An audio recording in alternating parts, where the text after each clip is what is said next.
talking about, I'm talking about how to position your feet, how to position your feet when you deadlift.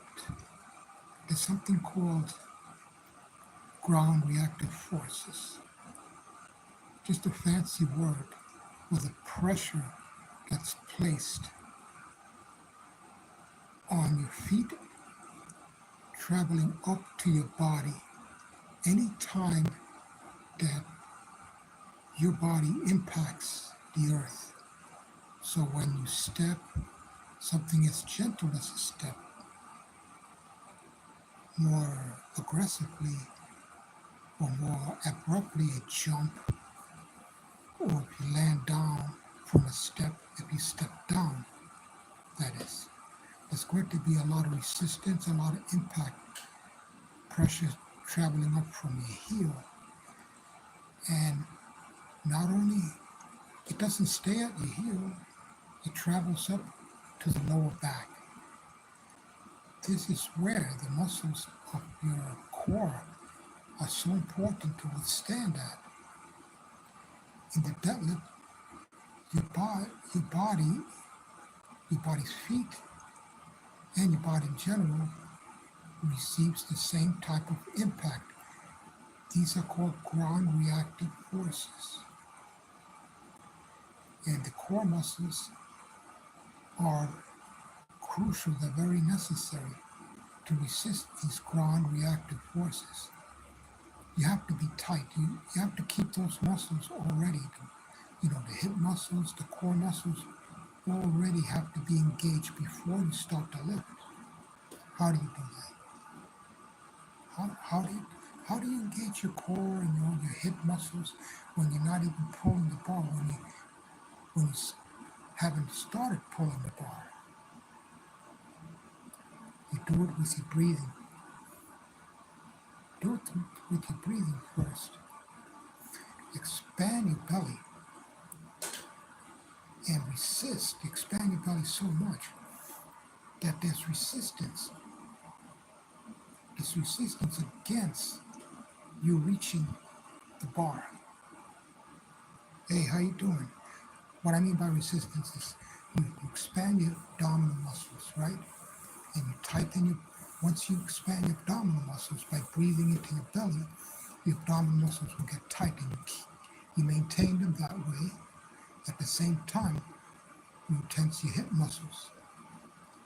It'll be harder to reach your feet.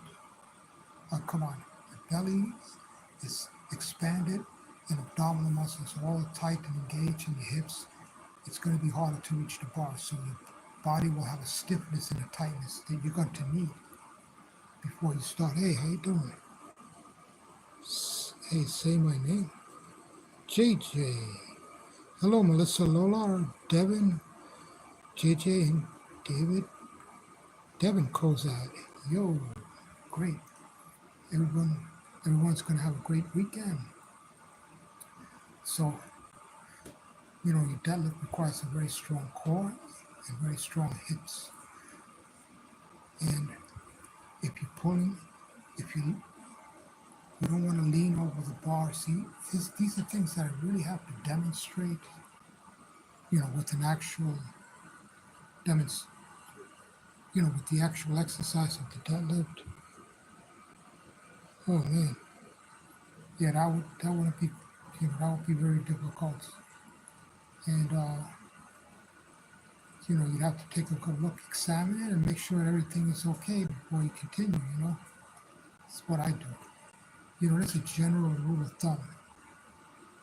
If something doesn't feel right during an exercise, you're better off discontinuing it, leave it for another day. Yeah. But I'm going to show you a test. This is a test that I do before I deadlift to see if my muscles of my core and my hips are tight. Hi there. Okay, let's see. Let me show you.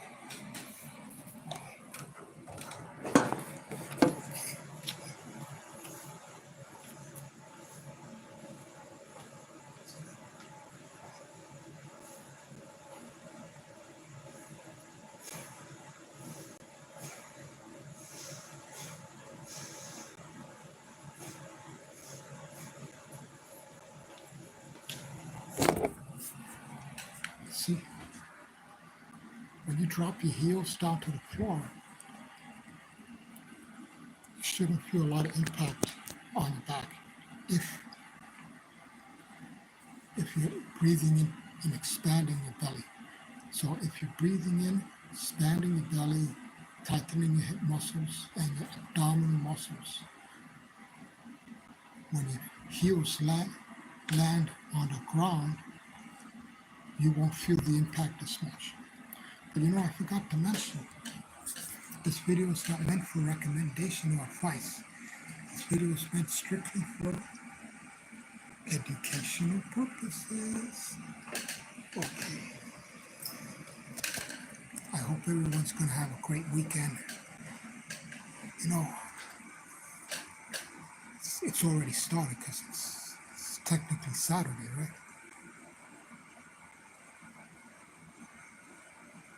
Yeah, I feel that same way sometimes.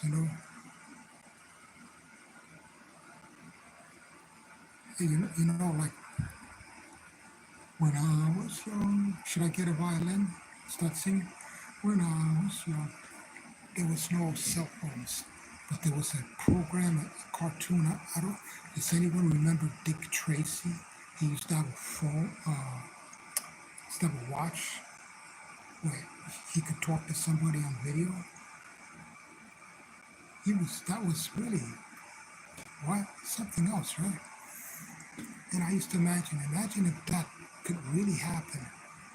And I thought to myself, no, it will never happen. But look, right? Hey, hi, I'm Ava. Hello. Oh.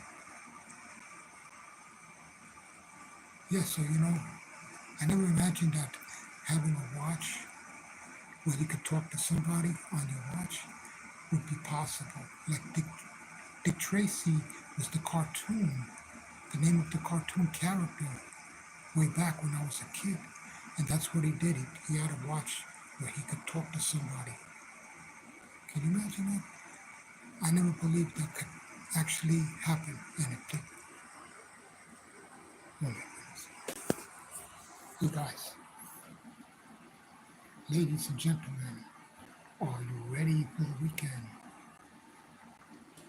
Are you going to, anyone has exercise ideas? What type of activities, exercise activities does everyone like to do on the weekend? I like to walk in the country and, you know, I like to go to the park and find a pull-up bar and do some pull-ups and chin-ups. They have an exercise station over there. It's fun.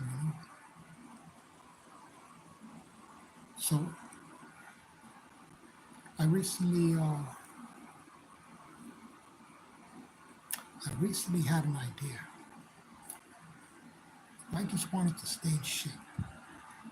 Could I do it if I just sit down and just contract, right? Contract each muscle? And how long would I have to hold the tension in each muscle for it to get into shape? There was this has something called isometrics, dynamic tension. Anyway, I'll leave you with that thought. What are your favorite exercises on the weekend? You have a great weekend, everybody. And thanks for dropping in.